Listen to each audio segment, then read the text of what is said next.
memang ingin menyimak ini masalah terkait ternak, baik ternak unggas, ternak apa tadi yang rencana apa kambing ya Bu ya? Ya, Kambing, bebek dan ternak ayam yang lainnya. Ya, ya begitu ya. Makasih Bu Devi. Ya. ya, sama-sama. Terima kasih Pak. Kita ikut senang ada perwakilan dari BPTB Jateng yang ikut dalam acara kita hari ini. Operator saya minta untuk link WA Group dibagikan di kolom chat ya. Jadi bagi rekan-rekan yang belum bergabung, belum mengenal koperasi, bisa mengenal lebih dekat koperasi produsen Rimbun Jaya 3 melalui WA Group.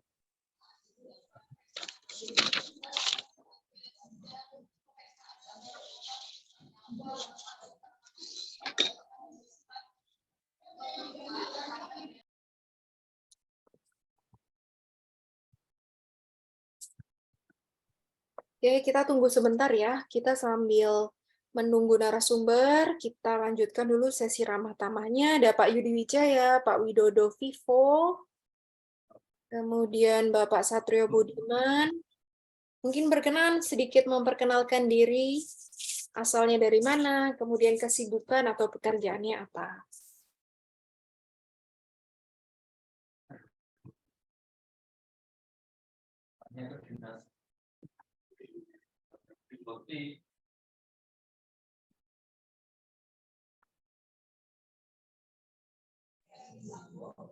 Pak Yobi, apa sudah ada konfirmasi pembicaranya dari BI dari OJK dengan BRI?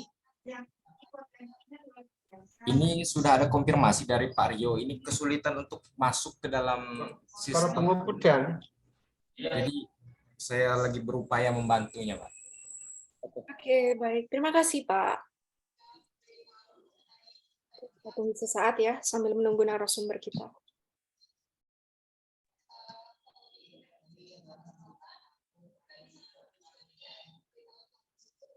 Ya, Pak Rio Ponco, selamat datang nih.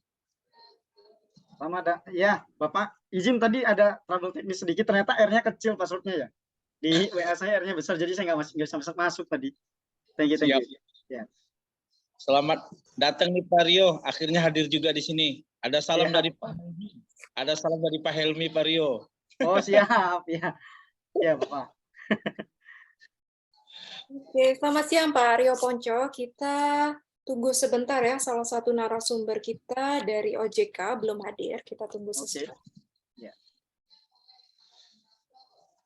Pak Rio baru kenal Rimbun Jaya 3 ya Pak Rio ya? Iya, saya baru kenal ini Pak, baru tahu juga untuk yang Rimbun Jaya 3. Kita pernah silaturahmi dulu Pak di kantor Bapak di Raden Intan ya Pak itu ya. Dulu diingatkan betul dulu sama Pak siapa saya lupa namanya, Mas Tanjung. Di sini di BRI ini kita ada dana 17 triliun. Wah, luar biasa, gede ya. Jadi dana KUR ini tolong dimanfaatkan dengan baik untuk kesejahteraan peternak. Ya. Nah tentu dengan semangat itu kita kumpul di sini Pak. Ya. Nanti di sini ada dari OJK, ini Pak Bangun ya, Pak Bangun Kurniawan dari OJK sudah bergabung juga di sini. Jadi ya, selamat siang Pak. Selamat siang Pak Bangun. Fokus kita di sini Pak, nanti hanya ada 3 komoditi. Pertama itu peternakan domba kambing, ternak domba kambing, kemudian bebek, dan yang ketiga adalah ayam. Nah ini nanti yang perlu saya jelaskan nanti di awal, sehingga nanti BRI bisa memberikan satu pertimbangan untuk kita bisa kerjasama, dan tentu lagi OJK juga bisa mendorong regulasi. Ayo kita bareng-bareng untuk bisa mengembangkan peternakan di Lampung. Silakan saya silakan sama host Ibu Debbie Kianto. Oke, baik. Terima kasih Pak Hasra Tanjung. Saya konfirmasi berarti Pak Bangun Kurniawan yang menjadi perwakilan dari OJK Lampung ya? Ya, betul Bu. Baik, Bapak Ibu, saya mohon izin untuk memulai acara kita pada siang hari ini. mute terlebih dahulu.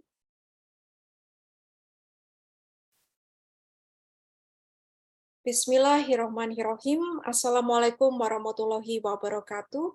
Shalom Om Swastiastu, Namo Buddhaya, salam kebajikan, salam sejahtera bagi kita semua. Yang kami hormati Ketua Koperasi Produsen Rimbun Jaya 3, Bapak Hasrat Tanjung, Departemen Head Regional Office BRI Bandar Lampung, Bapak Rio Ponco, Deputi Direktur Pengawasan Lembaga Jasa Keuangan Kantor OJK Provinsi Lampung, Bapak Bambang, serta perwakilan para pemangku kepentingan dan para undangan yang berbahagia. Marilah kita panjatkan syukur atas kehadiran Tuhan Yang Maha Esa yang telah memberikan kesempatan kepada kita semua sehingga pada hari ini, Kamis 12 Januari 2023, berlangsung seri webinar ketiga, Pola Kerjasama Program KUR Cluster dalam Suplai Peternakan di Lampung. Adapun 3 tujuan penting yang menjadi arah diskusi diantaranya, 1. Membuka akses informasi mekanisme program KUR Cluster. 2. Mengajak para petani untuk terkoneksi transaksi usaha di Bank BRI. 3. Memaksimalkan pelayanan Bank BRI dalam melayani UMKM. Kepada hadirin yang berbahagia, perkenalkan saya Debbie Kianto sebagai pembawa acara sekaligus moderator untuk memandu acara pada hari ini. Berikut susunan acara dalam kegiatan pada hari ini. 1. Pembukaan, 2. Lagu Indonesia Raya, 3. Doa dan sambutan, 4. Sambutan utama Ketua Koperasi Produsen Rimbun Jaya 3, Bapak Hasrat Tanjung, 5. Pemateri pertama, Departemen Head Regional Office BRI Bandar Lampung, Bapak Rio Ponco, 6. Pemateri kedua, Deputi Direktur Pengawasan Lembaga Jasa Keuangan Kantor OJK Provinsi Lampung, Bapak Bambang Aprianus John. 7. Forum diskusi, dan 8. Dokumentasi dan penutup. Diberitakan sebelumnya untuk tautan sertifikat akan dibagikan di acara. Baik. Acara yang kedua adalah Lagu Indonesia Raya. Saya mengundang hadirin secara bersama-sama kita menyanyikan Lagu Indonesia Raya.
Oke, baik. Sebelumnya mohon maaf untuk OJK Lampung dengan nama Bapak Bangun Kurniawan ya, bukan Bapak Bambang Aprianus Jalisna. Oke, baik. Acara ketiga adalah sambutan. Marilah kita awali acara pada hari ini dengan bacaan Bismillahirrahmanirrahim. Kepada Ketua Koperasi Produsen Rimbun Jaya 3, Bapak Hasrat Tanjung, saya persilahkan tempat dan waktu. Assalamualaikum warahmatullahi wabarakatuh. Selamat datang di webinar Zoom Meeting seri ketiga yang dilaksanakan oleh Koperasi TV perlu saya sampaikan banyak terima kasih kepada semua narasumber yang hadir pada siang hari ini. Terima kasih Pak Rio Ponco yang sudah hadir, Bapak Bangun Kurniawan yang mewakili OJK, di sini ada Pak Helmi dari cabang Gedung Tataan. Perlu saya sampaikan di dalam forum ini, Koperasi Produsen Rimbun Jaya 3 ini berdiri tahun 2020. Ada 7 sektor yang menjadi landasan pergerakannya. Yang pertama adalah tanaman pangan, yang kedua hortikultura, yang ketiga peternakan, yang keempat perikanan, yang kelima perkebunan, yang keenam kehutanan. Dan yang ketujuh adalah sektor turunan dari 6 sektor yang saya sebut di atas tadi dalam bentuk produk. Jadi kita bergerak di dua, satu adalah komoditi dan yang kedua adalah produk. Nah, untuk pada siang hari ini perlu saya sampaikan pencapaian-pencapaian program yang sudah pernah kita lakukan 2022. Yang pertama, Rimbun Jaya 3 ini dipilih oleh Kementerian Koperasi dan UMKM untuk mendapat pendamping koperasi. Jadi salah satunya yang dapat pendampingan dari Kementerian Koperasi. Yang kedua, kita bergerak di 2 sektor. Pertama ada namanya LPSE, e-katalog LKPP. Jadi kita sekarang sudah bisa bergerak di sektor permintaan produk dari pemerintah. Sekarang pemerintah pusat maupun daerah itu menggunakan e-katalog. Jadi diwajibkan sekarang ini menggunakan katalog lokal. Nah, itu pertama pergerakan dari Koperasi Produsen Rimbun Jaya 3. Dan yang kedua adalah free market. Free market ini artinya B2B. Nah, untuk siang hari ini ada 3 yang menjadi titik fokus kita adalah pertama domba kambing, yang kedua bebek, dan yang ketiga adalah ayam. Untuk target 2023 ini, untuk kambing kita membutuhkan 10.000 ekor. Dan untuk bebek 70.000 ekor, dan untuk ayam 10.000 ekor. Dan ini menjadi titik fokus kita agar konsolidasi para peternak bisa menggerakkan ekonomi ini sesuai kebutuhan permintaan. Dan yang perlu saya sampaikan di dalam forum ini, di sini sifatnya trading. Jadi koperasi biayaan dari perbankan. Nah, lama waktunya adalah hanya 2 bulan. Kalau kita melihatnya adalah pertama ada kesepakatan kontrak. Kontrak itu nanti diaturnya spek. Kemudian sistem distribusi, kemudian garansi. Nah, 3 titik itu yang menjadi tolak ukurnya. Jadi tahun 2022 hanya butuh waktu seminggu menyelesaikan itu. Mulai dari pengumpulan binatang ternak, kemudian seleksi, kemudian pendistribusian, pengiriman kepada kelompok. Setelah pengiriman sama kelompok, kemudian berita acara serah terima barang, kemudian ada garansinya, dan langsung pembayaran dari pihak dinas.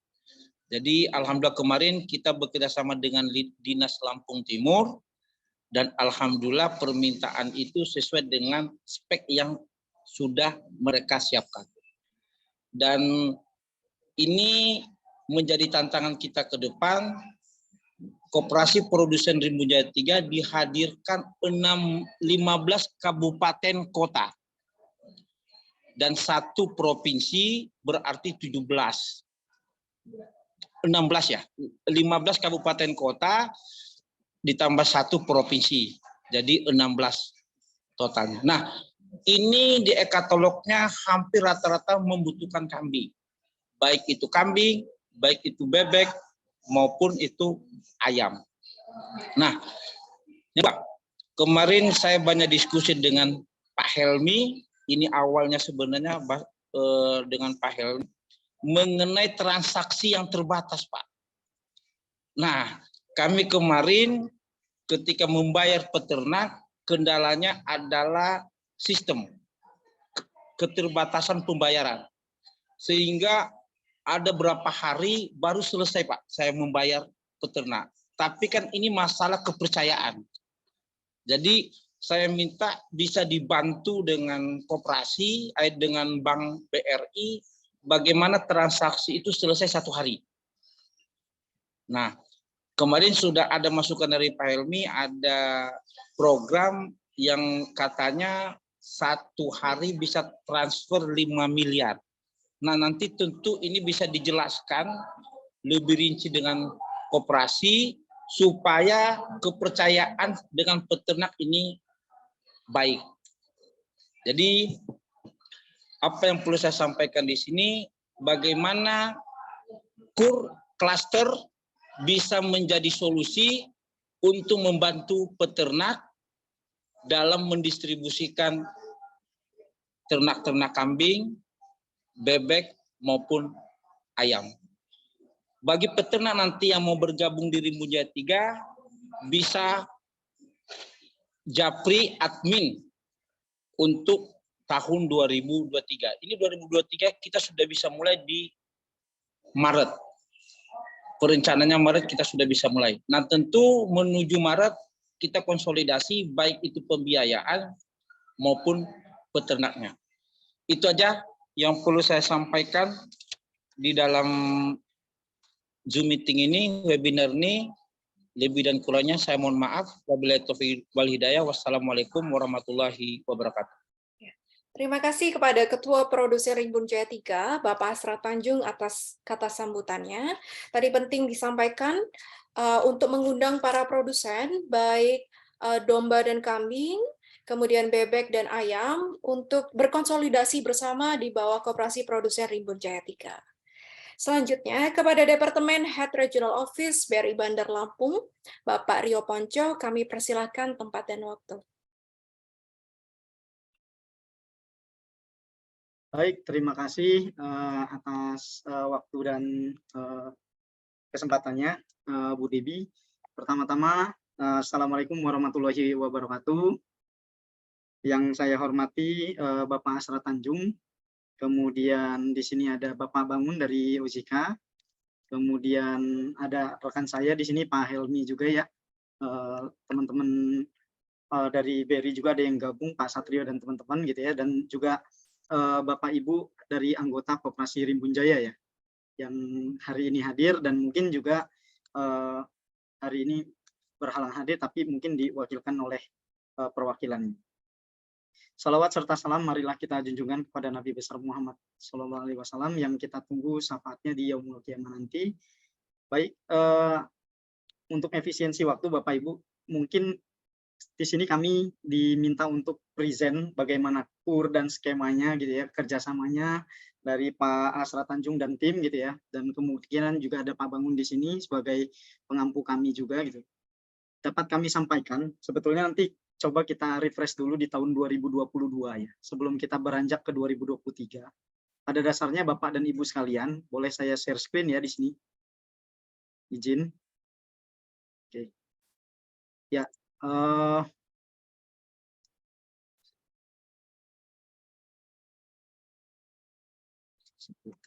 Sebentar.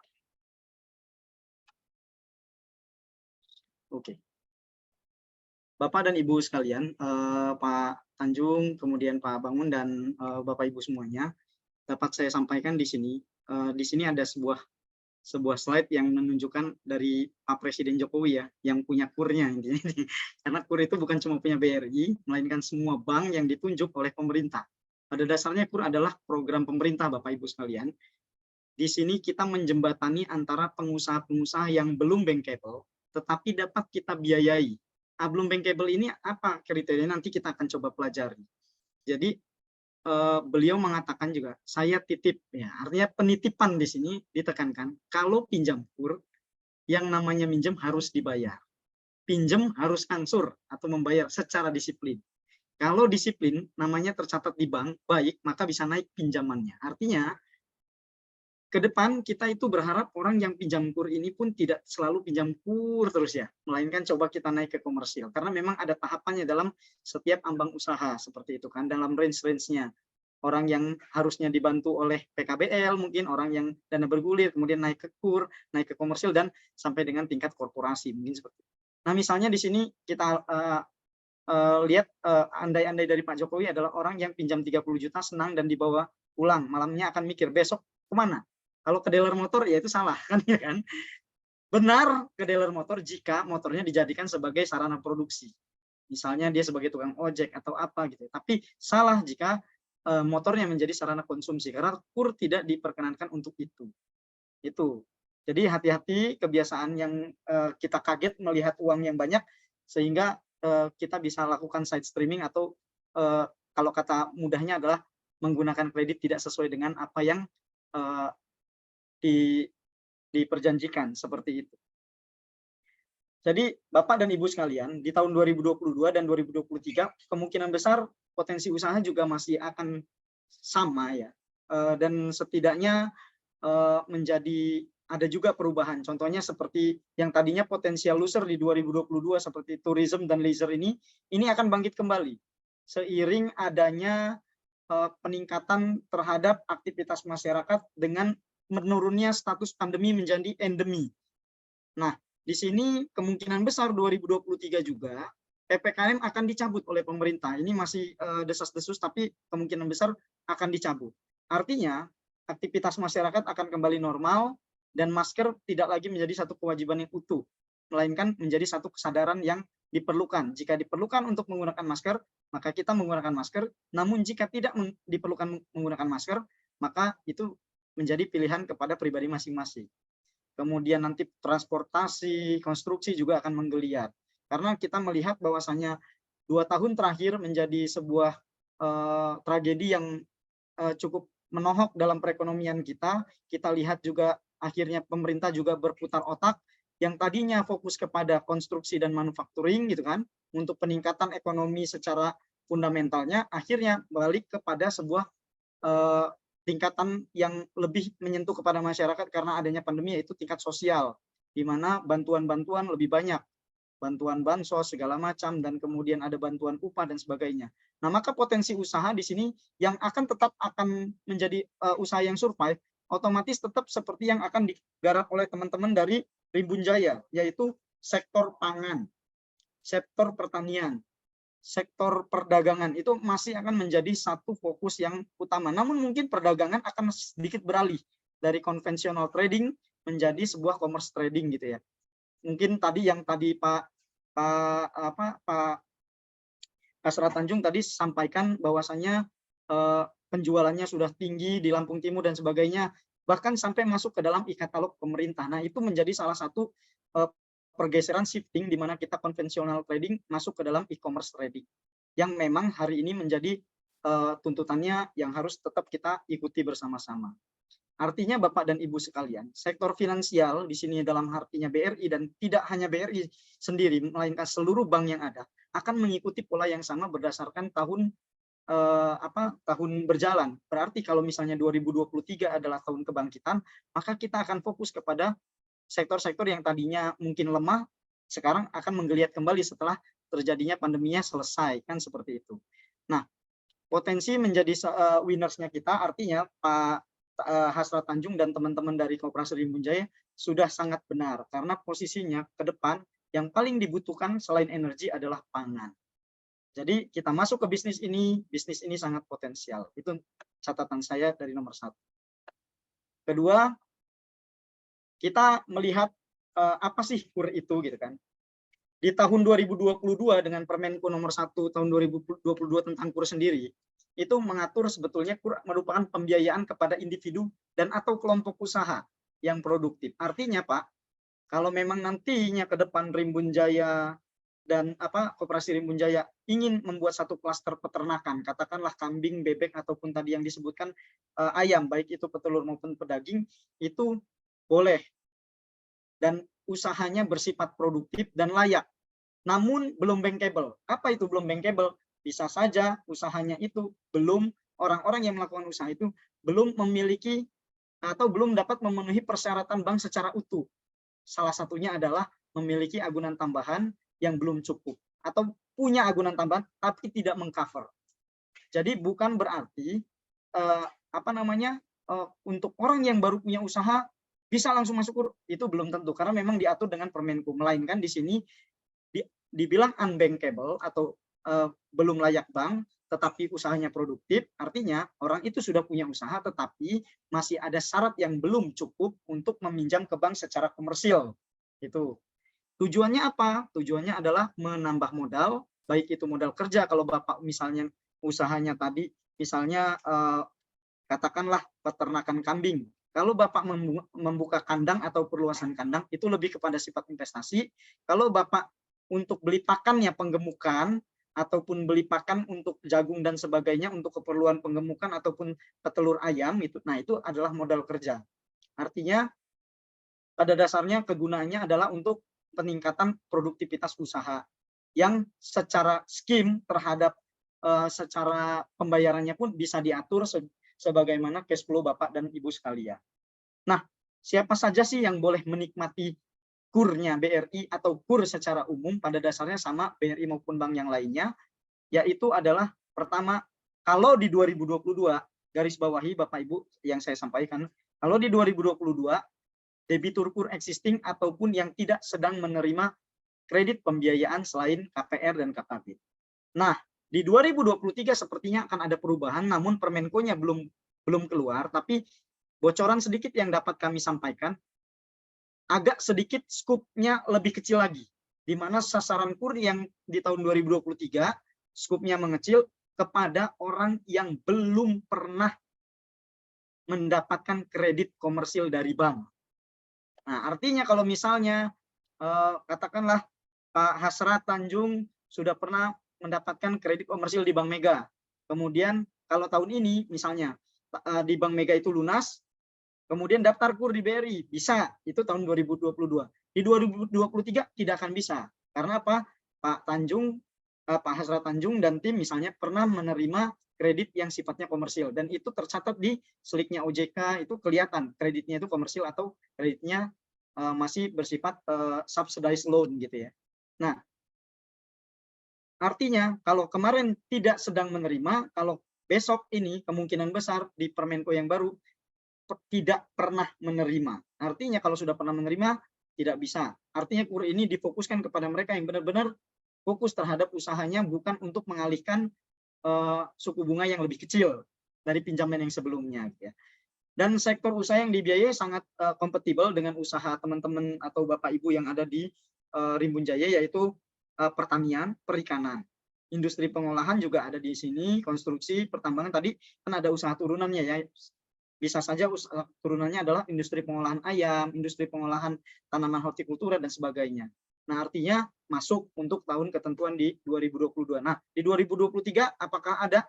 Sepertinya untuk pertanian tetap ada. Tetap ada karena memang basis ekonomi Indonesia dan secara keseluruhan hampir semuanya bisa dikatakan 65% kita ada di pertanian, Bapak dan Ibu sekalian. Selanjutnya, ini syaratnya KUR.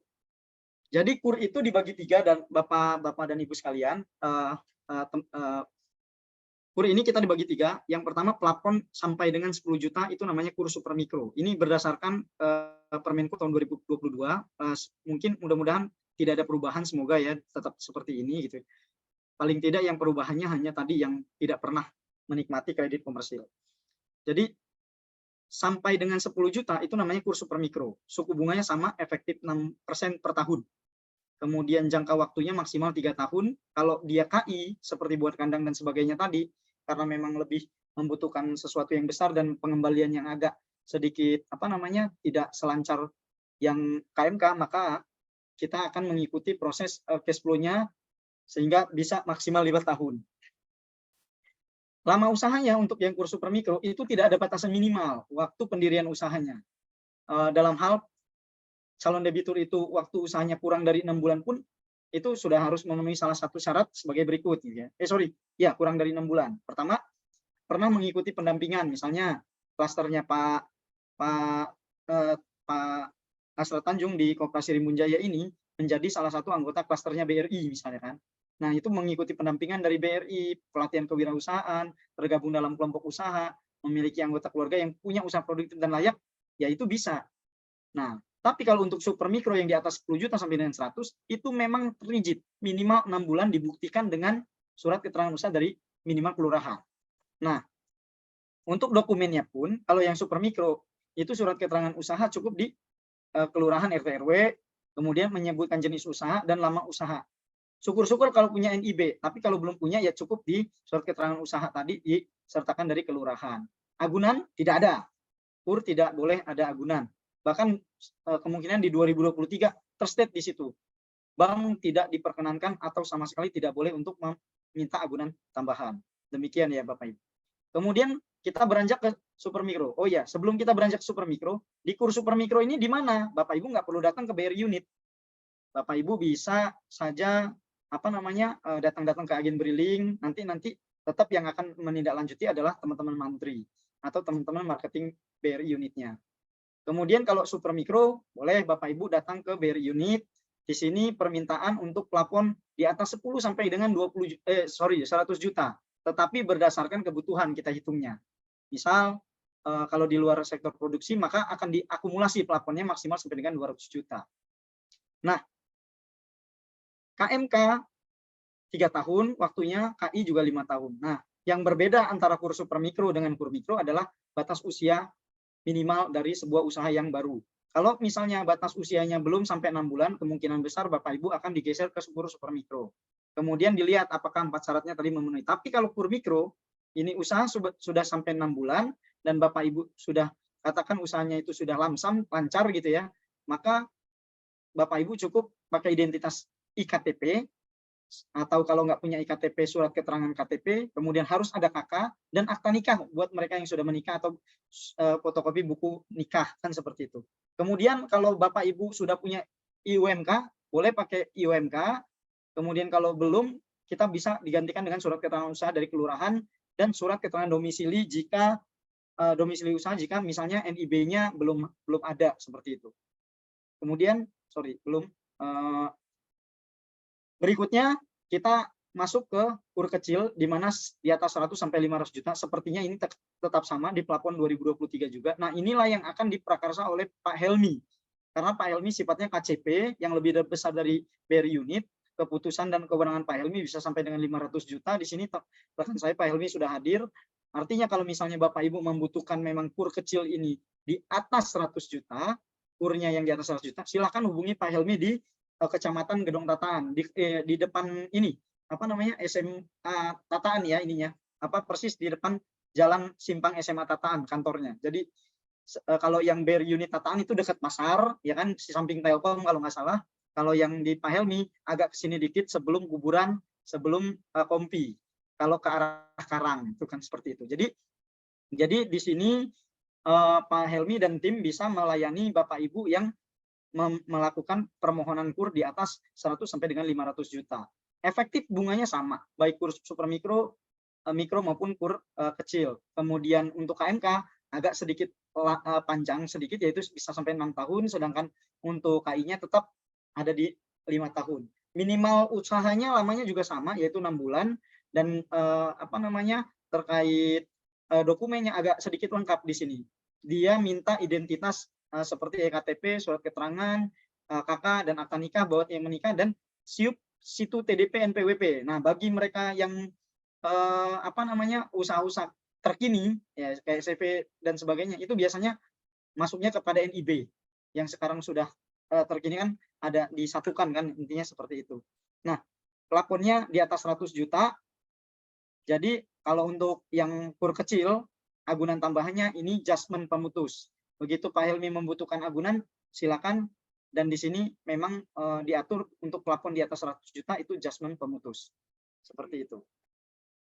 Nah, berikutnya mekanismenya Pak, Bu, dan Bapak Ibu semuanya, para hadirin, dapat kita saksikan di sini skemanya. Misalnya seperti Koperasi Rimbun Jaya berarti memiliki perjanjian kerjasama secara kelompok, ya kan? Namun pengajuan kurnya tidak secara kelompok, melainkan pengajuan kur secara individu. Nah, nanti BRI akan memproses pelayanan kurnya. Pertama, Bapak Ibu mengajukan, kemudian di sini ada sifatnya, lalu sebuah koperasi yang menaungi klaster itu apa sifatnya? Memberikan sebuah rekomendasi. Ya, bahwasanya yang bersangkutan, ya kan? Yang bersangkutan adalah anggota saya, katakan, yang memiliki sizing bisnis bla bla bla sekian. Nah, kemudian apakah ketika dapat rekomendasi dari ketua koperasi udah pasti akan diterima kurnya? Belum tentu, karena kita akan menjalankan mekanisme prosesi perbankan, bagaimana perbankan menganalisa seperti kredit komersil, hanya saja tidak seketat komersil, tetapi tetap menggunakan kaidah-kaidah yang berlaku. Tidak seketat komersil artinya apa? Yang nggak ada agunan tadi, gitu kan? Tetapi kalau kaidah dalam analisa kreditnya tetap menggunakan kaidah peraturan yang berlaku. Contoh, melihat karakter Bapak Ibu anggota koperasi yang mengajukan kur, bagaimana caranya? Kita setidaknya melihat slip OJK. Nah, ini menjadi edukasi juga buat Bapak Ibu semuanya.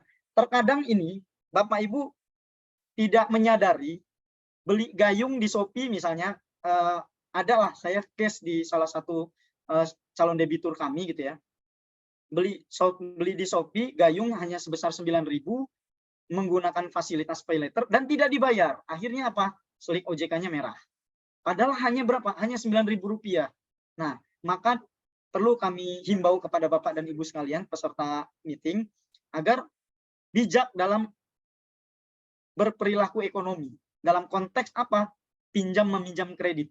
Pay letter itu memberikan kemudahan, tapi pay letter tidak hanya memberikan kemudahan, tetapi juga menuntut Bapak Ibu untuk melakukan sebuah kewajiban, yaitu namanya pembayaran. Kalau tidak membayar, maka slip OJK-nya jelek.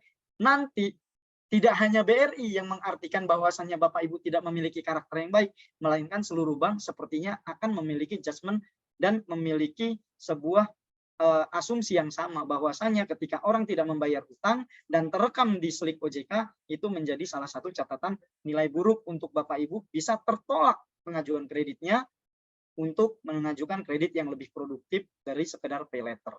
Nah, itu intinya ya. Jadi jangan sampai kita mudah tergiur dengan satu kredit yang murah, kemudian seolah itu murah jadi Bapak Ibu nggak bayar, nggak apa-apa gitu. Dan memang mungkin tidak tertagih karena sangat murah sekali, 9.000, 10.000 beli gayung gitu. Tapi tetap tercatat di dalam yang namanya slip OJK. Itu berbahaya sekali Bapak Ibu. Cukup kita coba untuk menyadarkan Bapak Ibu, memastikan tidak terjebak dalam hal-hal situasi segini. Pinjol, pinjaman online itu juga kalau bisa kita tidak terlibat di dalamnya. Lebih baik Bapak Ibu mengajukan kepada lembaga resmi seperti bank ataupun pegadaian, PNM boleh, gitu kan. Nah, selanjutnya nanti pengajuan kredit itu akan dicek dokumennya. Setelah dicek dokumennya akan dihitung. Setelah dihitung akan dicek persetujuan kreditnya kira-kira berapa nih, gitu kan.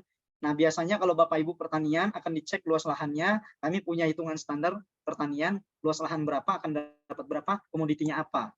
Misal singkong.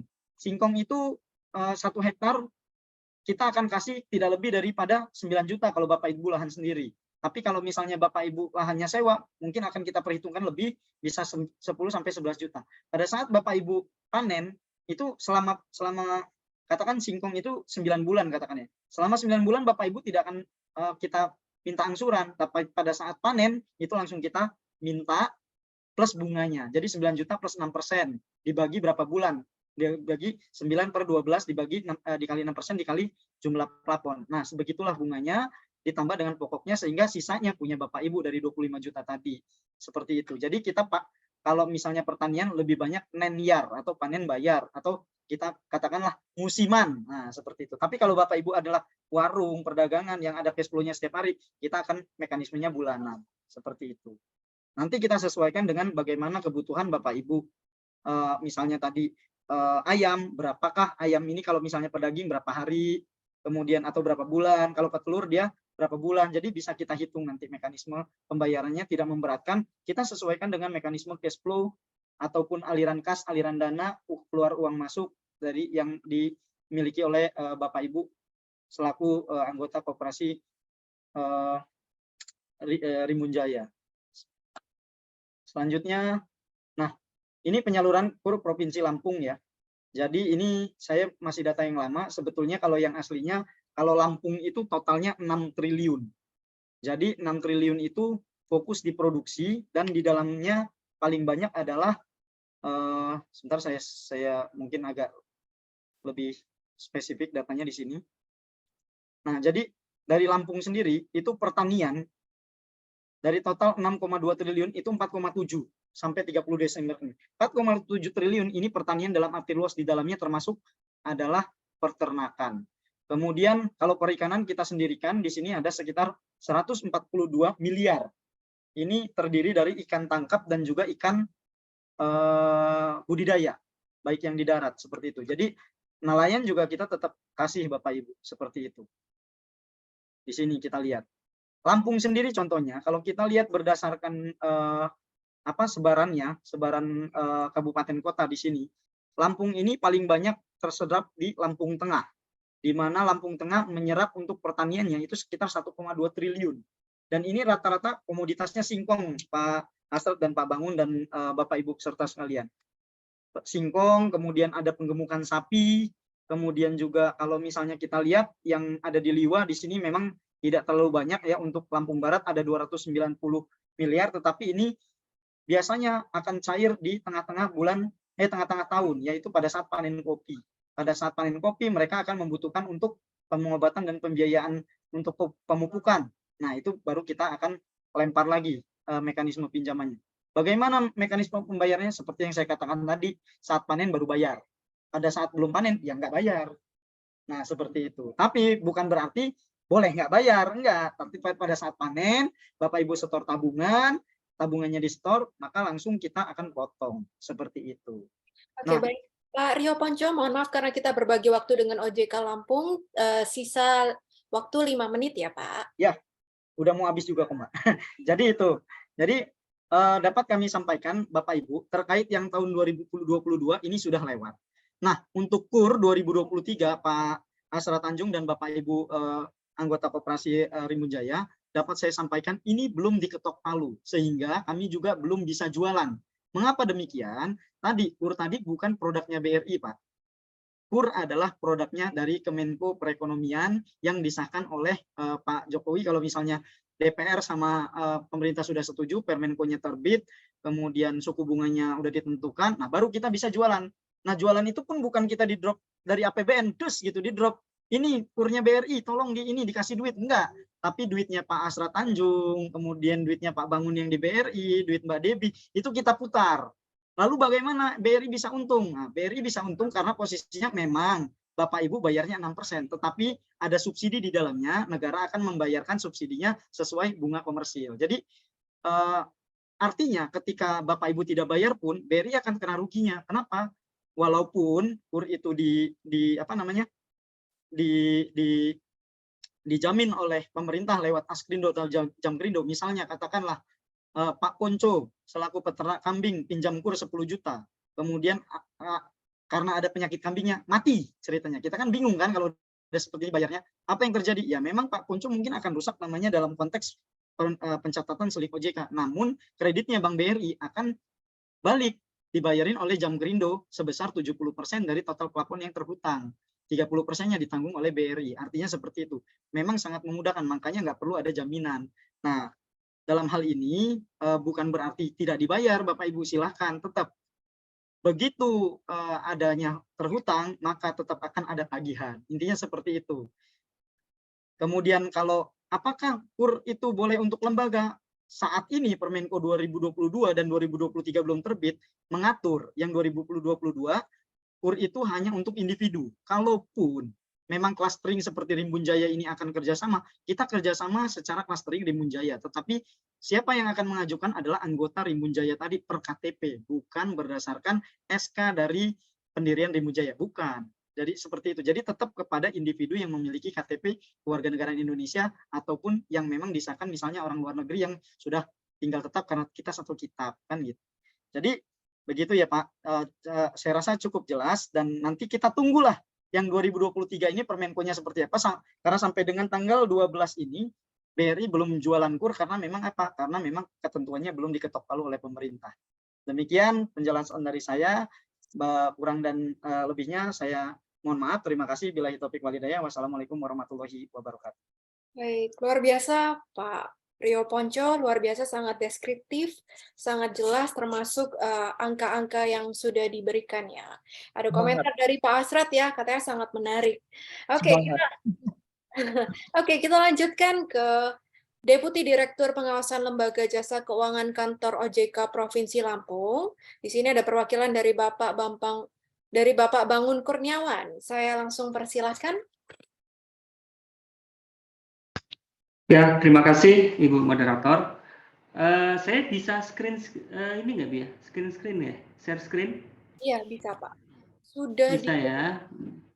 Buka sudah ya, bentar. Oke. Ya. Apakah sudah ini? Tayang? Sudah nampak? Sudah ya? Oke. Bismillahirrahmanirrahim. Assalamualaikum warahmatullahi wabarakatuh. Selamat siang ya, menjelang sore. Yang saya hormati Bapak Hasrat Tanjung selaku Ketua Koperasi Produsen Rimbun Jaya 3. Yang saya hormati perwakilan dari BRI ada Pak Rio Ponco, serta Pak Helmi ya, kalau nggak salah dari BRI Gedung Tataan. Dan Bapak Ibu anggota dari koperasi, terima kasih atas undangannya nih. Kita dari OJK diundang untuk menjadi narasumber. Jadi saya ingin bicara mungkin gini, kalau tadi kita dengarkan dari BRI ya, Pak Rio itu sangat-sangat detail dan sangat bagus ya, artinya memberikan insight bagaimana secara prakteknya di lapangan terkait dengan mekanisme pemberian ya, artinya dari proses maupun pemberian KUR itu sendiri. Nah, kalau dari OJK ini mungkin saya nanti akan sampaikan kalau tadi bahasanya kita zoom in, artinya kita langsung ke mikronya ya pelaksanaan. Kalau dari OJK kan karena kita otoritas, kita akan melihat dari sisi zoom out-nya, artinya melihat gimana sih kebijakan, gimana sih perkembangan KUR gitu ya, khususnya di Provinsi Lampung. Nah, terkait dengan judul ya, ini kan saya highlight terkait dengan KUR cluster. Jadi sebenarnya kalau kita lihat dari stand dari pemerintah, dari presiden khususnya, bahwa KUR cluster ini sangat digalakkan. Artinya presiden sangat mendukung agar semakin banyak KUR cluster itu diberikan, khususnya ke ke jenis-jenis usaha yang lain.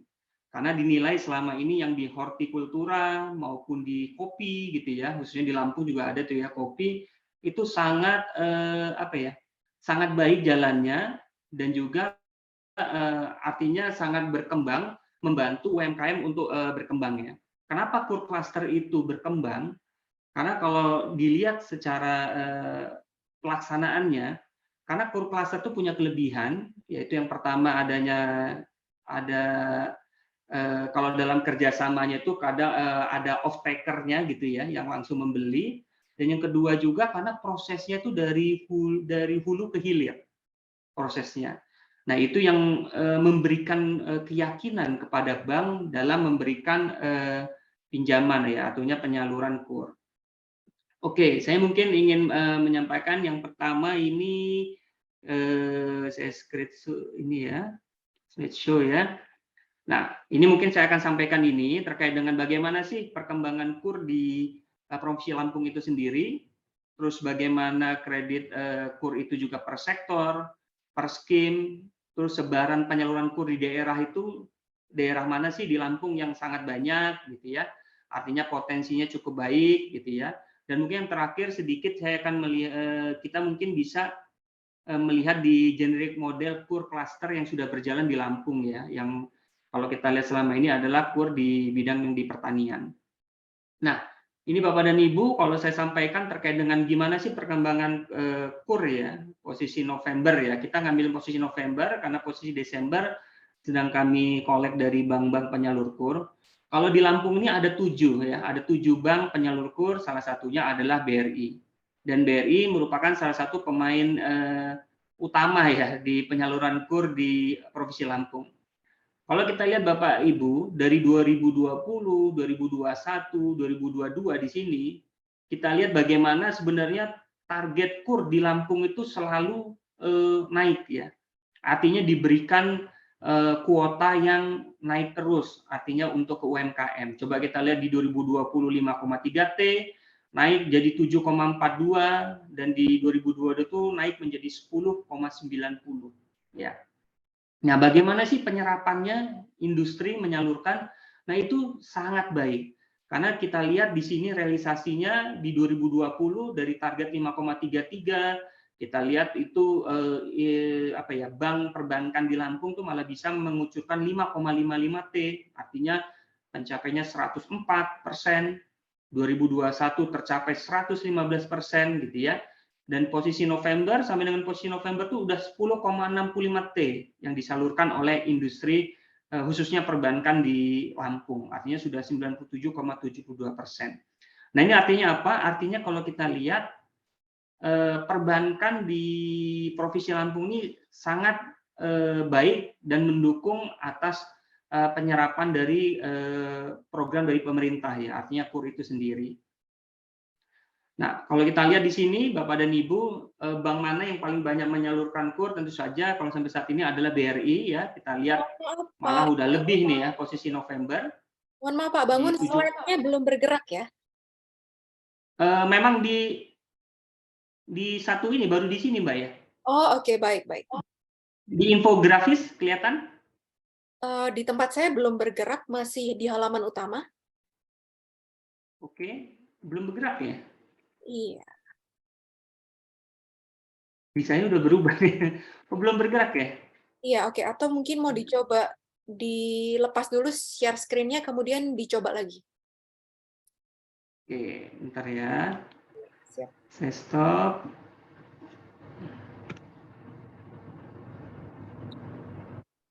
Sudah stop screen ininya? Share screen-nya, Mbak? Iya, sudah stop. Sudah stop ya. Sekarang saya coba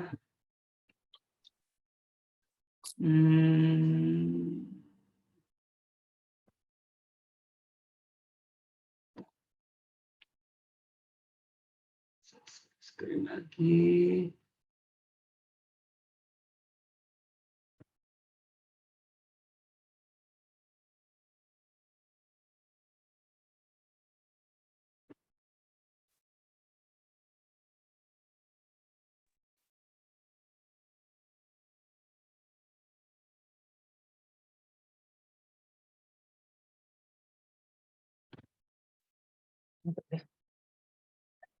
Sudah muncul, Mbak?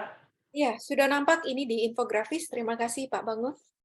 Oke, kalau kayak gini cukup nggak ya? Saya tidak perlu slideshow, kira-kira kelihatan nggak ya? Dari layar saya nampak, tapi bagi pengguna handphone, layar kecil mungkin tidak nampak secara jelas. Nampak ya? Saya takutnya karena nggak di slideshow sih. Oke, bisa slideshow. Kelihatan ya, Mbak ya? Oke, saya lanjutkan. Ya. Di sini artinya selanjutnya adalah penyaluran KUR per kabupaten dan kota. Ya, ini hampir sama seperti yang disampaikan tadi oleh Pak Rio ya dari BRI. Memang penyaluran terbesar sampai dengan saat itu memang di Lampung Tengah ya. Kita lihat itu di nilainya 2 triliun atau di 50,638 debitur penyalurannya itu. Ini sudah berubah, Mbak, tayangannya? Di tempat saya belum, Pak. Mungkin ada kendala koneksi internet, tapi ini sudah berubah, Pak. Sudah berubah. Oh, berubah ya. Oke, mungkin ini ya.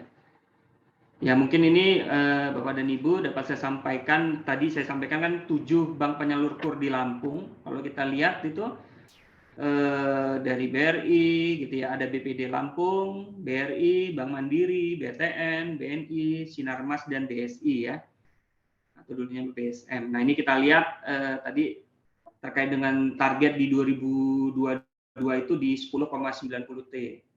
Nah memang walaupun belum diketok, memang Bapak dan Ibu untuk di 2023 ini kemungkinan tuh akan nambah gitu loh kuota yang diberikan untuk Provinsi Lampung, karena kalau kita lihat kuota nasional itu naik dari yang sebelumnya 2022 di 373,1 T, itu di 2023 kalau melihat dari Kemenko ya, itu sudah melalui rilis ya, walaupun belum disampaikan dalam Permenko-nya, itu di 2023 akan digelontorkan dana KUR itu di 470 T gitu ya, atau naik 26%. Begitupun di 2024 itu diperkirakan akan naik lagi 585 T atau 24% gitu. Jadi nanti terkait dengan Provinsi Lampung memang kita tunggu saja, karena tentu saja butuh proses sampai dengan kuota itu diturunkan ke Provinsi Lampung, khususnya ke bank-bank yang ada di Provinsi Lampung, contohnya kayak BRI ya, artinya nanti berapa jatah atau kuota yang diberikan dari kantor pusatnya. Selanjutnya sudah berubah belum slide show-nya, Bu? Di tempat saya belum, tapi mungkin ditunggu. Belum ya? Agak lambat. Jaringan ya. Iya. Nah, oke, saya sambil jelaskan saja ya, bahwa apa sih sektor apa yang paling banyak diberikan oleh KUR khususnya di 2022. Sektor yang paling banyak disalurkan itu adalah sektor pertanian. Khususnya kalau pertanian ini gabungan ya, Bapak dan Ibu. Artinya di situ ada pertanian, ada peternakan, ada perburuan gitu ya, kehutanan, itu ada di sektor pertanian. Di mana dari tadi 10 T-an itu 5,66 T itu disalurkan ke sektor ini. Artinya 53,14% gitu ya. Sektor yang kedua terbesar itu adalah di perdagangan besar dan eceran, ada 3,11 T atau 29,23. Dilanjutkan oleh industri pengolahan, jasa kemasyarakatan maupun perikanan.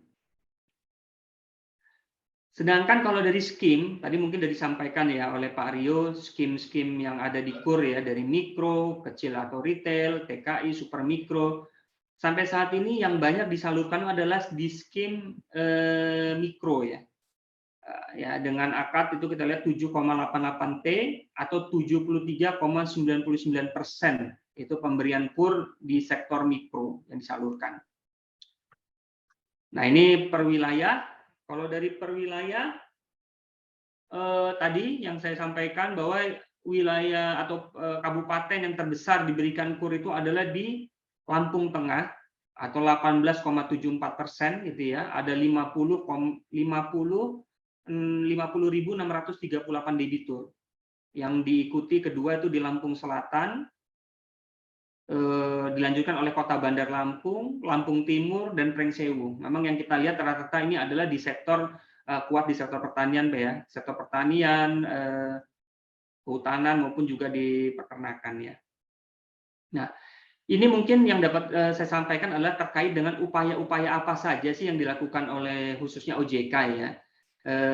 Terkait dengan penyaluran KUR. Bapak dan Ibu, dari sisi OJK ini karena kita otoritas dari Lembaga Jasa Keuangan, kita itu adalah menjadi sebagai inisiasi ya. Artinya tentu saja kalau kita lihat terkait dengan kesuksesan KUR klaster itu kan butuh pihak-pihak yang saling bekerja sama.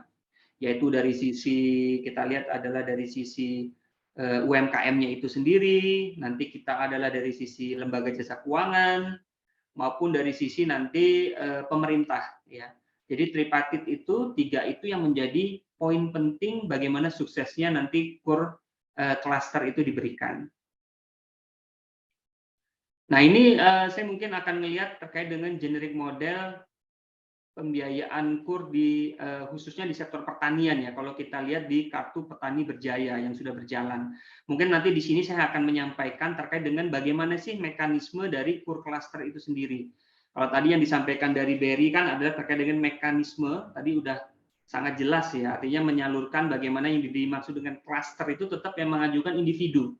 Tapi klaster itu adalah melihat dari sisi kelompoknya, kelompok usaha itu, gitu ya. Karena kalau kita lihat KUR cluster, kalau melihat dari sisi Permenko-nya itu sendiri kan adalah meliputi one village, one product, gitu ya. Kita juga melihat ada one pesantren, gitu, one product, gitu ya. Kenapa? Karena KUR cluster ini mendorong adanya untuk kelompok usaha di daerah, gitu ya, yang artinya memproduksi produk lokal, berbahan baku lokal, terus mampu memberdayakan masyarakat lokal juga, dan serta menggunakan teknik-teknik yang bersifat ya tradisional, gitu ya, yang namun tetap dalam kaitannya itu tetap mendukung adanya efisiensi produk. Bagaimana sih dengan jenis model di pembiayaan di sektor pertanian? Ini dapat saya sampaikan ya. Ini sudah tayangannya sudah sampai mana ya, Mbak? Sudah ke generik model belum ya? Mohon maaf Pak, kalau di layar saya belum berubah dari judul pencapaian target 7 bank penyalur KUR. Yang KUR ya. Iya. Berarti saya lepas dulu nih. Oh, Sorry Mbak, berarti ini jaringannya kali Mbak ya? ya, nggak apa-apa Pak, sambil jalan aja. Iya, saya mungkin langsung ke ini aja. Saya ke bagaimana sih model KUR cluster ya yang selama ini di KPB itu ya. Share screen, window. Oke, ini sudah muncul Mbak? Ya, sudah yang baru, skema implementasi. Oke, nah ini mungkin ini slide terakhir ya yang dapat saya sampaikan ini adalah terkait dengan skema implementasi ya. Bagaimana sih yang sudah berjalan di mungkin di pertanian ya khususnya ya kalau kita nggak di sini. Nah dari sini di KUR itu juga kan kita kalau yang di pertanian ini kita adanya sistem, kita susun adanya sistem yang terpadu, di mana di sini ada dari sisi pemerintah, dari sisi LJK ya lembaga jasa keuangan khususnya dari bank maupun dari sisi nanti dari sisi OJK-nya ya. Kalau kita ngelihat tuh ya, ini kalau di sistemnya ya, bagaimana kita lihat adanya off-taker di sini ya, di mana yang nomor satu ini, di mana petani login gitu ya kepada aplikasi yang sudah ada, yang sudah dibangun oleh pemerintah gitu ya, terus menginput gitu ya terkait dengan RUT-nya, artinya anggaran untuk usahanya dia gitu kan ya. Terus petani melakukan transaksi, pembelian sarana prasarana pertanian, melakukan melalui aplikasi ya. Di sini kan di aplikasi juga dipertemukan gitu loh terkait dengan baik itu produsen maupun juga nanti dengan konsumen. Kalau kita lihat ini tabel di sini merah ini kalau dia memiliki dana pakai dana pribadi, sedangkan kita lebih khusus ke yang hijau. Bagaimana sih pada saat pembelian itu melalui mekanisme pembiayaan dari bank, gitu ya. Lalu di mana pada saat dia input di sistem, dia mengajukan pembiayaan di bank, terus bank juga di sistem itu mendapatkan notifikasi, gitu ya. Dan di mana juga di sini bank memproses pengajuan kredit. Nah ini seperti biasalah, karena tadi ya yang disampaikan oleh Pak Rio bahwa penyaluran KUR ini adalah sebenarnya penyaluran KUR itu dananya dari dana bank.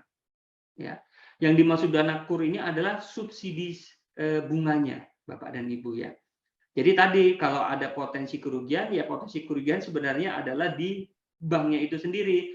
Makanya bank tetap harus prudent, ya harus tetap hati-hati dalam menyalurkan KUR. Artinya tadi KUR itu kan memang untuk usaha yang layak, gitu ya, yang prospektif.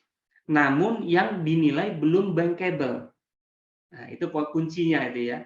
Artinya bagaimana bentuk dari membantu pembiayaan bagi industri, bagi UMKM yang memang layak dan potensi dan menjadi basis ya di Provinsi Lampung, tapi agak sulit gitu. Artinya belum bankable terkait dengan persyaratan-persyaratan. Nah, disinilah masuk dari sisi KUR, di mana pemerintah memberikan insentif dengan memberikan subsidi bunga terkait dengan hal itu. Nah, kalau kita ngelihat dari sini, yang keempat, gimana kios distributor mendapat notifikasi pembelian. Nah, ini adalah dari sisi penyedia jasa kayak pupuk, alat pertanian, gitu ya. Di situ juga menjadi satu kesatuan di aplikasi tersebut. terus distributor mengirim pesanan ke gudang, ini mekanismenya ya, barang sampai, petani mendapat notifikasi. Dan nomor 7, pemerintah dan akademisi memberikan program. Nah, di sini ada juga pendampingan Bapak dan Ibu, gitu ya, dalam proses ini. Jadi bukan hanya dari sisi pembiayaan, tapi ada juga pendampingan yang diberikan dari sisi pemerintah. Lalu, nah ini pasca panen. Ya, di pasca panen ini adalah mendekati panen, petani sudah bisa mencari pembeli yang melakukan penawaran lewat aplikasi. Nah, di aplikasi ini juga diberikan juga user kepada para vendor-vendor sebagai off-taker yang ingin sebagai pengambil lah hasil panen tersebut. Nah, ini yang bekerja sama dengan banknya, gitu ya. Artinya kalau nanti sudah panen, berapa yang menjadi jatahnya dari bank sebagai penyalur, gitu ya, dan bagaimana juga terkait dengan pendapatan yang nanti akan disalurkan kepada petani atau ya bisa dibilang kalau peternak itu sendiri. Nah, itulah proses yang dilakukan di Kur Cluster yang saat ini sudah berjalan, yang memang harapannya ini dapat dilakukan di banyak jenis usaha, ya, artinya seperti yang tadi saya sampaikan, gimana memang mendapatkan poin penting dari pemerintah, khususnya dari Pak Presiden terkait dengan keberhasilan Kur Cluster ini. Mungkin itu yang dapat saya sampaikan, Mbak Debbie. Terima kasih. Wassalamualaikum warahmatullahi wabarakatuh. Terima kasih kepada Bapak Bangun Kurniawan atas materinya. Jadi tadi sekali lagi Pak Bangun menggarisbawahi bahwa OJK dibandingkan dengan BRI melihat dari kacamata besar atau zoom out daripada zoom in-nya. Baik, kemudian kita lanjutkan ke forum diskusi. Karena keterbatasan waktu, kita langsung saja. Tadi di awal acara ada Bapak Asra Tanjung selaku Ketua Koperasi Rimbun Jaya 3 ingin bertanya mengenai kendala produsen ke BRI ya, mengenai limit transaksi 1 hari. Nah, mungkin dari Bapak Rio Ponco, apakah ada dari BRI bisa memberikan upaya untuk memberikan lebih limitnya? Silakan langsung saja. Baik, terima kasih Pak Asra Tanjung. Tadi sudah menyampaikan terkait keluhan, tapi kami sangat apresiasi karena memang ternyata dipakai sama Pak Asra Tanjung dan tim ya ini BRI untuk menjadi alat transaksi yang memang seharusnya seperti itulah kalau misalnya nasabah yang loyal gitu kan. Jadi awalnya kami terima kasih dan mohon maaf sebelumnya Pak Asra Tanjung kalau misalnya terjadi kendala. Nah, jadi di BRI untuk produk transaksi itu ada 2. Kita punya tabungan dan kita punya giro Pak Asra Tanjung. Jadi kalau memang Pak Asra Tanjung membutuhkan sebuah limitasi yang besar untuk daily limitasinya, maka saya mencoba mensarankan kepada Pak Asra Tanjung dan tim yang ada di Rimbun Jaya Koperasi gitu atau Rimbun Jaya Cluster gitu untuk menggunakan giro. Namun demikian tidak harus mengeluarkan cek dan datang terus tempat Pak Helwi, enggak. Kemudian itu kita coba untuk membandlingnya dengan BRICAMS atau BRI Cash Management System, dan itu limitasinya bahkan bisa diatur sampai 9999 sebanyak Bapak punya uang yang ada di BRI pun bisa dipindahkan di saat 1-2 detik ya kan. Artinya seperti itu. Memang akan lebih kompleks daripada internet banking biasa atau BRIMO yang saat ini Bapak gunakan sebagai transaksi individual. Jadi pada dasarnya itu. Namun demikian jika memang Bapak membutuhkan juga tidak terlalu besar tetapi cukup limitasi harian 1 sampai dengan 5 miliar, Bapak bisa buka rekening yang namanya Britama Bisnis. Di Britama Bisnis ini bisa dibuka di tempatnya Pak Helmi, kemudian nanti dibanding dengan internet banking bisnis, di mana itu adalah jembatan antara personal BRIMO Bapak dengan BRICAMS yang terlalu advance gitu, sehingga daripada Bapak dapat biaya bulanan yang cukup besar, maka saya sarankan untuk beralih kepada rekening Britama Bisnis, di mana keunggulan Britama Bisnis ini, begitu saldo Bapak staging di atas 5 juta, Bapak tidak akan kena biaya administrasi bulanan untuk tabungan. Kemudian Bapak juga bisa didampingi dengan penggunaan IBIS atau internet banking bisnisnya yang bisa dibuat mekanisme 2 kontrol. Artinya, misalnya keuangannya Bapak yang akan membuat sebuah maker untuk transaksi hari ini, dan Bapak dari kejauhan pun bisa langsung menyetujuinya. Artinya ketika terjadi transaksi untuk dual control tadi, meminimalisasi terjadinya kecurangan atau fraud yang ada di dalam sistem keuangan Bapak.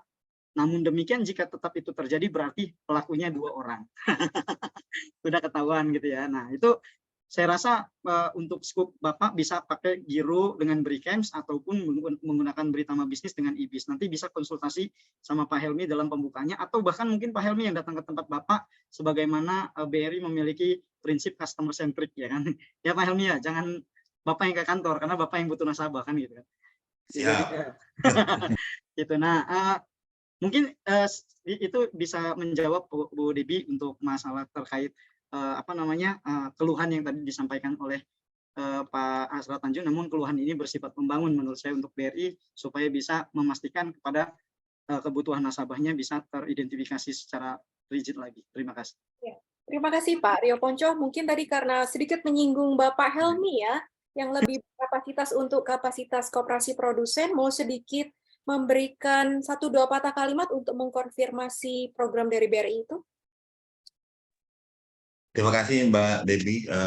Selamat siang menjelang sore, Bapak dan Ibu sekalian.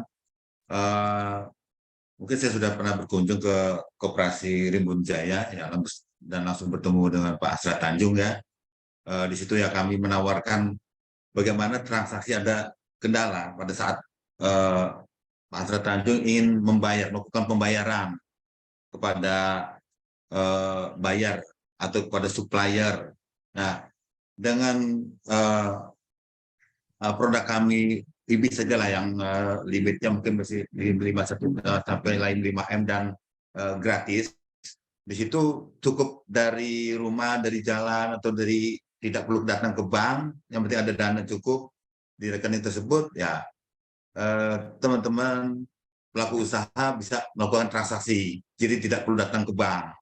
Ya. Dan khusus saya melakukan himbauan untuk pelaku usaha yang ada di daerah Pesawaran, Gading Rejo dan sekitarnya mungkin bisa berhubungan langsung apabila membutuhkan pembiayaan KUR khusus untuk di wilayah saya di atas 100 juta. Tapi tetap apabila di bawah itu saya akan berkoordinasi dengan teman-teman di BRI unit yang tersebar di wilayah sekitarnya. Mungkin itu Mbak Devi, terima kasih. Ya, terima kasih Pak Helmi atas sudah sportif ya. Jadi sekali lagi bagi rekan-rekan yang membutuhkan KUR di atas 100 juta bisa menghubungi Bapak Helmi. Nah, dari Pak Asrat mungkin ada sedikit tanggapan sebelum kita lanjut ke pertanyaan selanjutnya. Cukup, Bu. Clear. Ya, sudah jelas ya. Luar biasa BRI dukungannya kepada koperasi. Kemudian kita lanjutkan ke pertanyaan selanjutnya yang ada di kolom chat.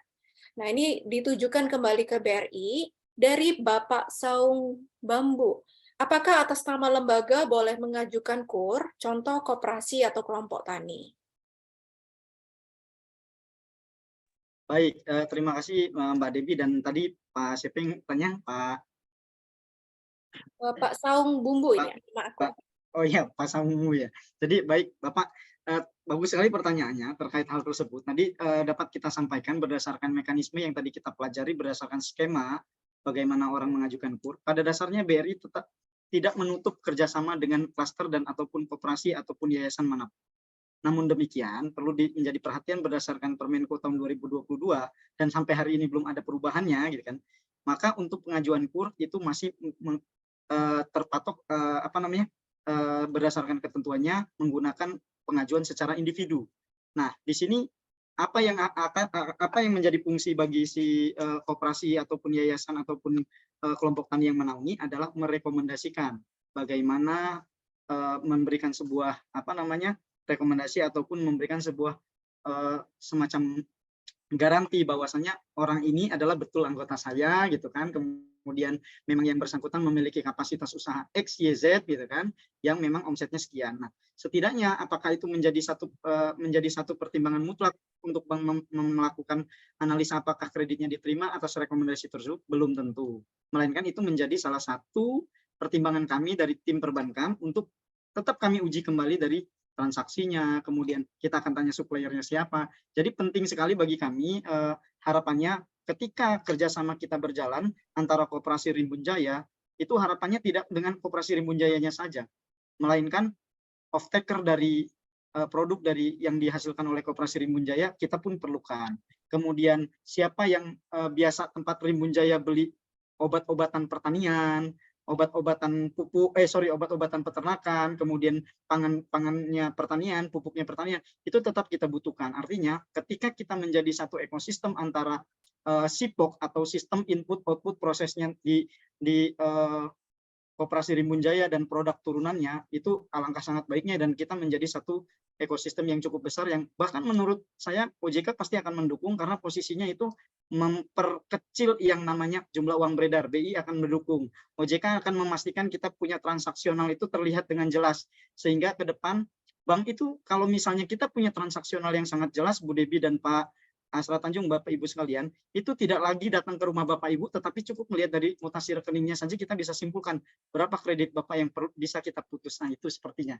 Jadi mulai hari ini, kalaupun Bapak masih punya uang yang ada di rumah itu ada di bawah bantal, nanti dimakan rayap, Pak. Uangnya. Takutnya seperti itu. Saya yakin Bapak di sini semuanya orang-orang kaya kan gitu kan. Uangnya bisa dimakan rayap itu malah lebih repot. Sebelum 2/3 habis uangnya dimakan rayap, setorin aja ke BRI tempat Pak Helmi gitu kan. Nah, dalam hal ketika Bapak Ibu sibuk tidak mampu datang ke bank gitu ya, bisa ada memanfaatkan agen-agen kami, ada 25.000 agen briling yang senantiasa melayani Ibu Bapak. Ya memang mungkin saja Bapak akan dicas tertentu biaya ya, mungkin sekitar 3.000 sampai 5.000. Mohon keikhlasannya karena apa? Karena memang itu pada dasarnya usaha mereka yang menjadi mitra kami. Nah, di sisi lain Pak, ketika Koperasi Rimbun Jaya juga sudah menjadi mitra kami, bisa saja koperasinya yang menjadi agen berilingnya sehingga koperasinya yang akan ambil uangnya. Nanti kalau sudah banyak langsung disetor di rekeningnya pun misalnya belum cukup, baru panggil Kana anak buahnya Pak Helmi untuk ambil uang yang besarnya. Artinya satu titik ketika kerja sama BRI tidak hanya KUR, melainkan ketika Bapak jadi agen beriling juga akan ada tambahan penghasilan, kemudian Bapak memperkecil risiko uang yang memperkecil risiko tidak membayarnya seseorang gitu kan. Artinya kalian butuh apa, kita ke banknya jauh ya, kita jemput, kita punya alatnya yang nanti diberikan oleh BRI, begitu dia bayar kita dapat fee. Nah, seperti itulah kerjasamanya. Artinya bisa merambah kepada kerjasama yang lainnya, seperti itu Bu Devi dan Pak Asrat dan Bapak Ibu sekalian. Ya, oke, baik. Semoga bisa menjawab pertanyaan dari Bapak Saung Bambu ya. Jadi tetap individu karena menurut kebijakan terakhir, serta badan usaha itu sifatnya hanya memberikan rekomendasi yang menjadi pertimbangan untuk BRI. Dan tadi lagi-lagi BRI ya sangat memfasilitasi kita semua, tidak hanya BRI bisa langsung datang, tapi dengan biaya tambahan, tapi juga nanti mungkin Koperasi Produsen Rimbun Jaya 3 bisa menjadi agen dari BRI. Nah, Pak Rio, ada satu pertanyaan lagi ya, jangan bosan-bosan. Satu pertanyaan lagi dari Bu Melia Susanti, tinggal dan usaha di Lampung, namun KTP domisili Kota Tangerang. Apa bisa prosesnya? Baik, sebetulnya kita lihat lagi, kalau KUR ini kan bukan untuk konsumsi, melainkan untuk produksi atau produktif loan ya. Jadi yang kita lihat itu adalah subjek dari sebuah produksinya.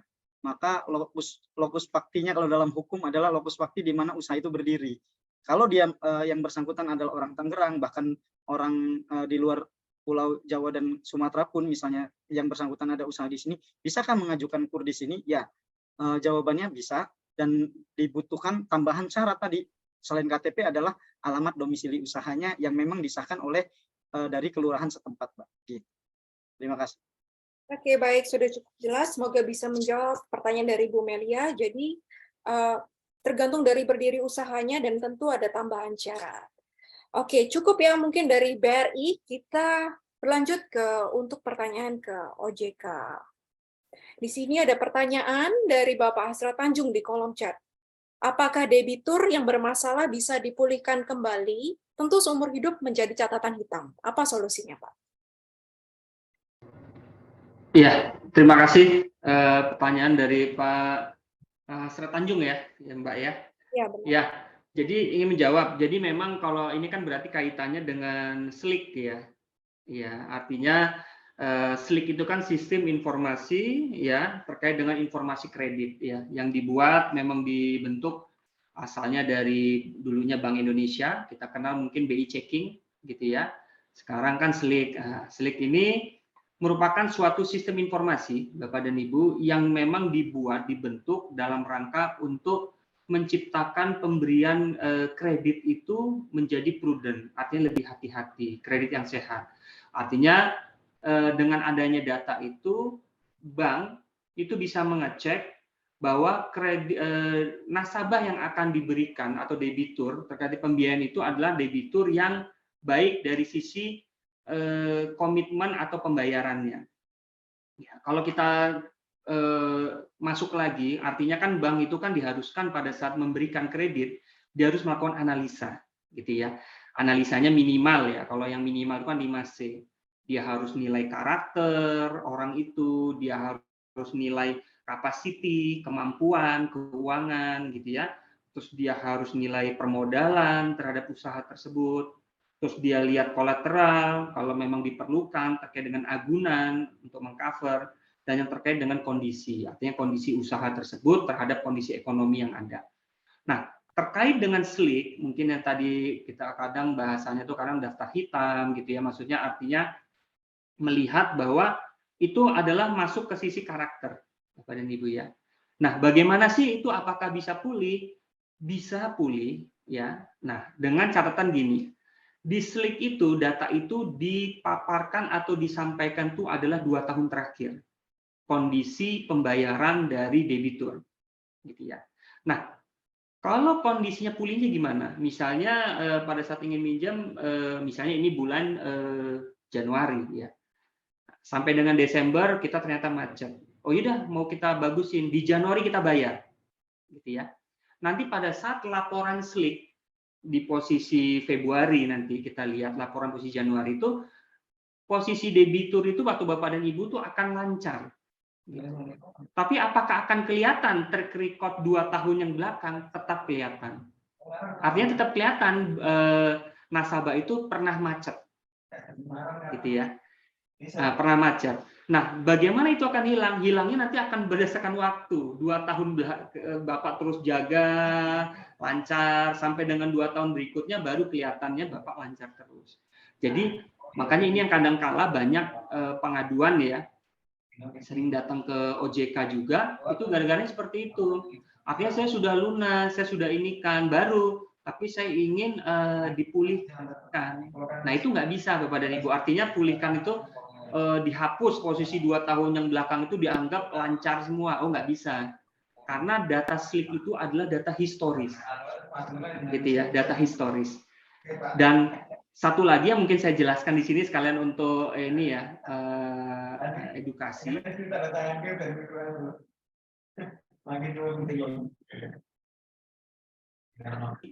Bahwa data SLIK itu banyak yang datang ke OJK gitu ya. Ini biar bagus ini minta dari OJK untuk membersihkan, dihapus, tidak. Karena SLIK itu berbasis laporan dari semua bank, Bapak dan Ibu. Jadi kalau yang mau hapus ya banknya yang lapor itu. Jadi di mana Bapak dan Ibu ada pinjaman. Jadi bukan di OJK, karena itu adalah proses tata kelola. Jadi bayangkan kalau kami dari OJK bisa langsung hapus seperti itu akan malah lebih berbahaya, gitu ya. Karena artinya antara user dengan si otoritas bisa melakukan judgement. Nah, mungkin itu aja Mbak jawabannya yang dapat saya sampaikan. Mungkin kalau belum puas, mungkin ada yang perlu dipertanya lagi, dipersilakan. Terima kasih.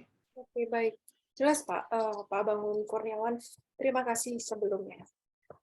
Mengenai OJK, ada lagi pertanyaan. Saya persilakan bagi audiens, rekan-rekan yang ingin bertanya langsung, baik kepada BRI atau OJK, saya persilakan langsung menggunakan fitur raise hand ya.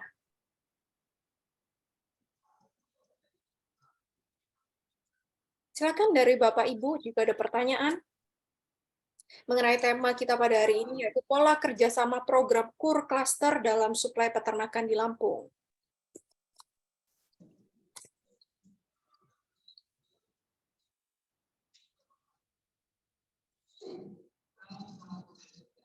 Baik, belum ada ya.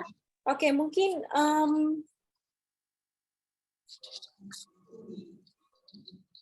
Itu ada Mbak pertanyaan bagus tuh dari Pak Noveriandi. Mungkin Pak Helmi bisa bantu jawab, Pak Helmi.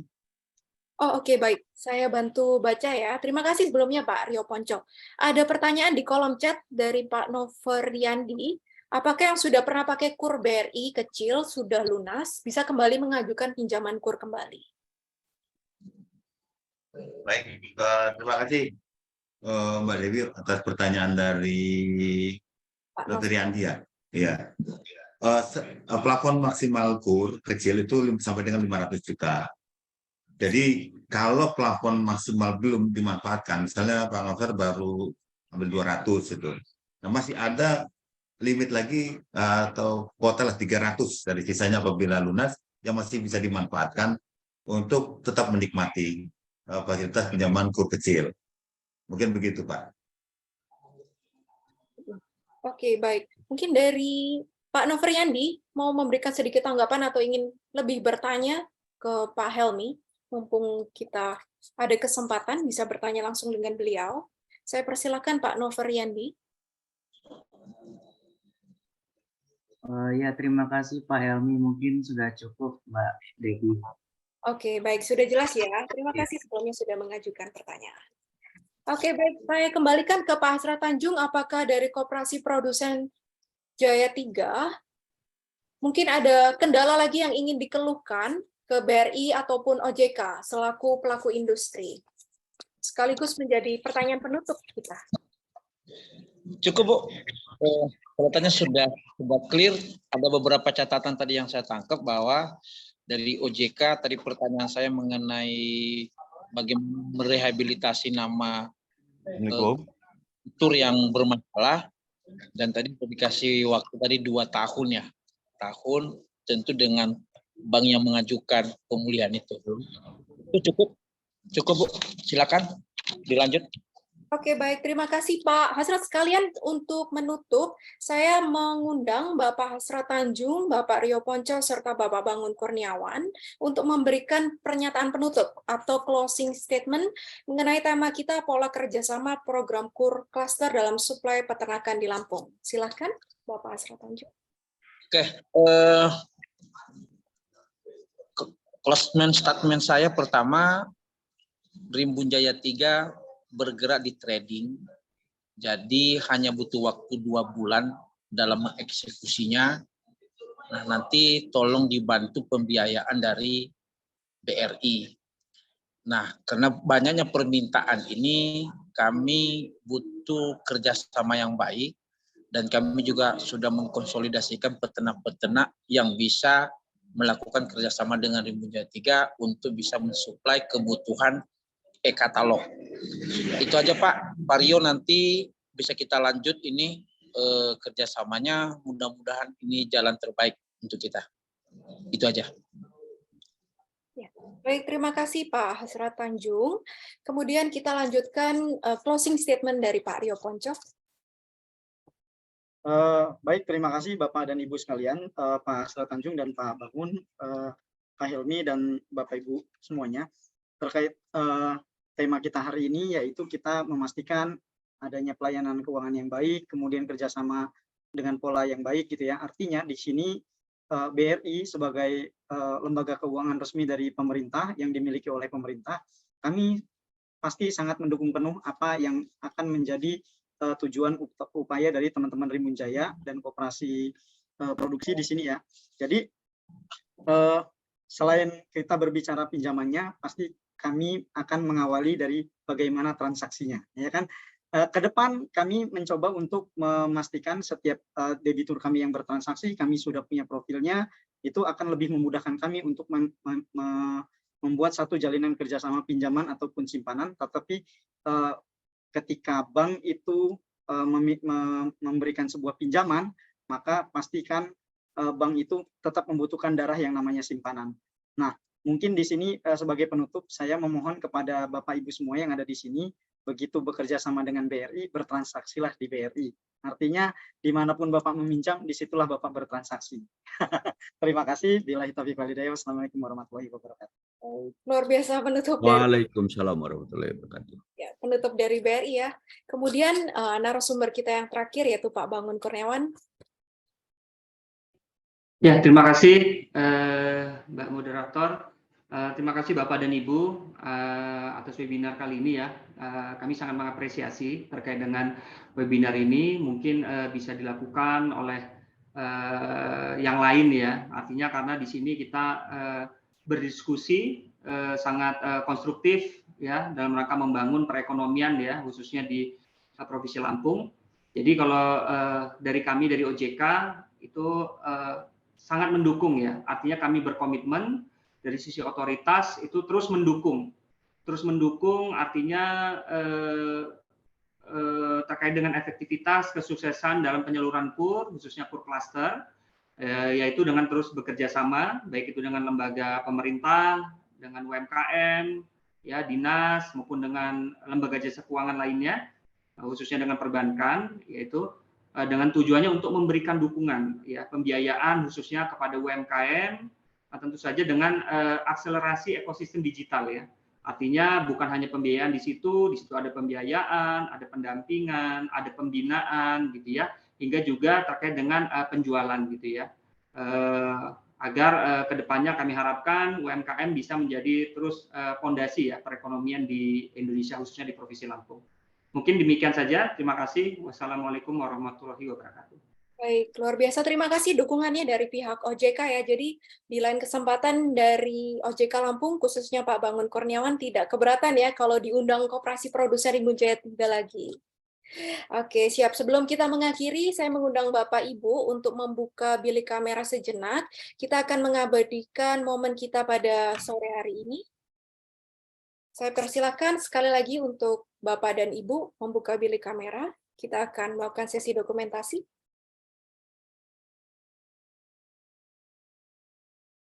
Oke, baik. Sudah mulai nampak ya wajah-wajahnya. Baik, luar biasa. Kita mulai ya. 1, 2, 3. Oke, sekali lagi. 1, 2, 3. Baik, luar biasa. Terima kasih kepada Bapak dan Ibu serta pemateri kita hari ini. Demikianlah seri webinar Pola Kerjasama Program KUR Cluster dalam Suplai Peternakan di Lampung. Saya selaku pembawa acara sekaligus moderator Debbie Kianto mewakili produsen Rimbun Jaya 3 serta tim yang bertugas. Memohon maaf sebesar-besarnya atas kelalaian, baik yang disengaja ataupun tidak sengaja. Hingga tibalah kita di penghujung acara. Wassalamualaikum warahmatullahi wabarakatuh. Selamat siang dan sampai jumpa. Terima kasih Bapak dan Ibu. Terima kasih Pak Bangun semuanya. Ya, Terima kasih Bapak dan Ibu. Ya, Rimbun. Asrat Tanjung dan Pak Bangun, izin saya live. Ya, terima kasih. Ya. Live semua. Terima kasih.